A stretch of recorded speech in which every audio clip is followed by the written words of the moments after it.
चल जाग मुसाफिर भोर भई, अब रैन कहाँ को सोवत है। जो जागत है वह पावत है, जो सोवत है वह खोवत है। इसका अर्थ तो आप लोग समझ ही गए होंगे दोस्तों कि जो दोस्तों जागता है ना वही पाता है, और जो लोग सोते रहते हैं ना वह खो देते हैं, फिर वह कुछ भी हो। मित्रों, अभी भी समय है। स्वामी विवेकानंद ने कहा था कि उठो, जागो एवं ध्येय की प्राप्ति करो। वह हमारे जैसे लोगों के लिए ही कहा था, क्योंकि उन्हें पता था भविष्य में हमारे जैसे लोगों को उठाना पड़ेगा, हम स्वयं नहीं उठेंगे।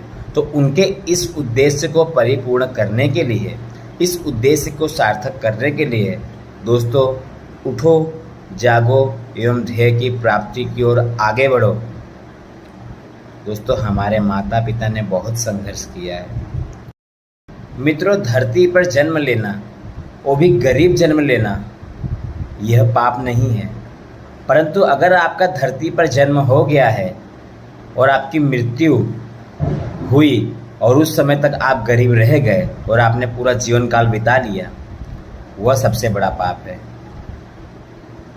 हमारे माता पिता की स्थिति दोस्तों आप लोगों ने देखी ही होगी, वह कितनी गंभीर है, कितनी दयनीय है। उन्होंने कैसे पेट काट कर हमें पढ़ाया लिखाया।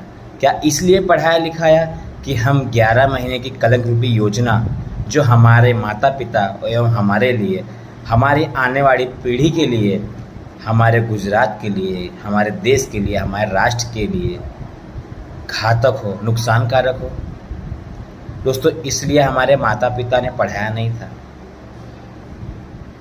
मित्रों, हम सत्ता पक्ष से भीख नहीं मांग रहे हैं। हमने 10-10 वर्ष, 8-8 वर्ष, 6-6 वर्ष, 4-4 वर्ष मेहनत की है, रात दिन एक करके पढ़ाई की है। मित्रों, हमारे माता पिता को कुछ तो आस होगी ना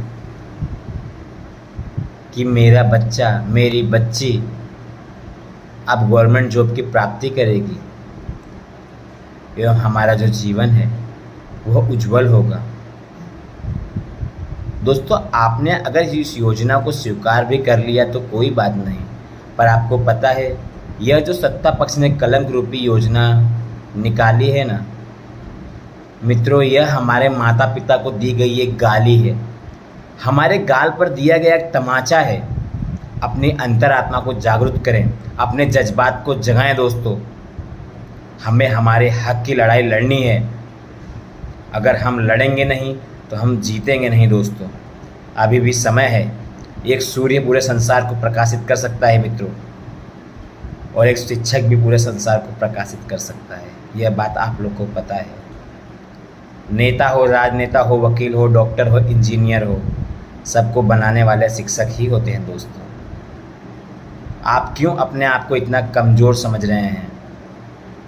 आपने गुजरात की धरती पर, गुजरात की भूमि पर जन्म लिया है। दोस्तों, सत्य, अहिंसा और प्रेम के प्रतीक महात्मा गांधी के जन्म भूमि पर आपने जन्म लिया है। दोस्तों, उनका खून आपके अंदर बसता है। मित्रों, साहस एवं निडरता का प्रतीक सरदार वल्लभ भाई पटेल की जन्मभूमि पर आप लोगों ने जन्म लिया है। दोस्तों, क्यों आपका खून नहीं खौल रहा है? दोस्तों, अपने जज्बात को जगाएं।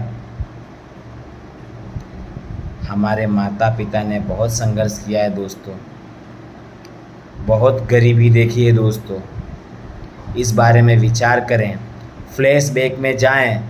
आपने दिन रात कैसे मेहनत की है उसे आप एक बार विचार करें। हमने 11 महीने के लिए यह एग्ज़ाम नहीं पास की मित्रों, तो सारे टेट टाट पास भावी बेरोजगार शिक्षक एवं जिन्होंने ज्ञान सहायक स्वीकार किया है, इस तमाचे को अपने गाल पर स्वीकार किया है, खुद के माता पिता को जो गाली मिली है उसे स्वीकार किया है। दोस्तों, अपने जज्बात को जगाएं, अपनी अंतरात्मा को जगाएं एवं हक की लड़ाई लड़ें।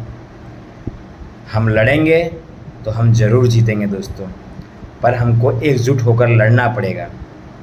हमें वापस गुलाम नहीं बनना है। दोस्तों, हमारे बाप दादा ने आज़ादी की लड़ाई में बहुत मेहनत की है। दोस्तों, हमें वापस से गुलाम नहीं बनना है, हमें आज़ाद रहना है।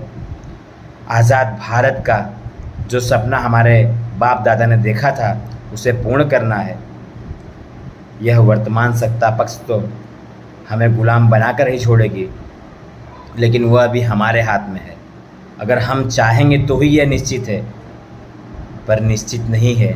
हम यह होने नहीं देंगे। हम गुलामी की ओर आगे नहीं बढ़ेंगे। ऐसा प्रण लें।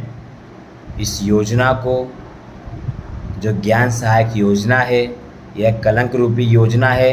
यह हमारे लिए घातक है, हमारे परिवार के लिए घातक है।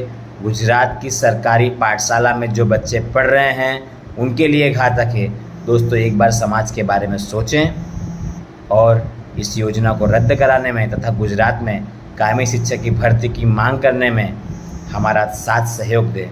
जय हिंद, जय भारत।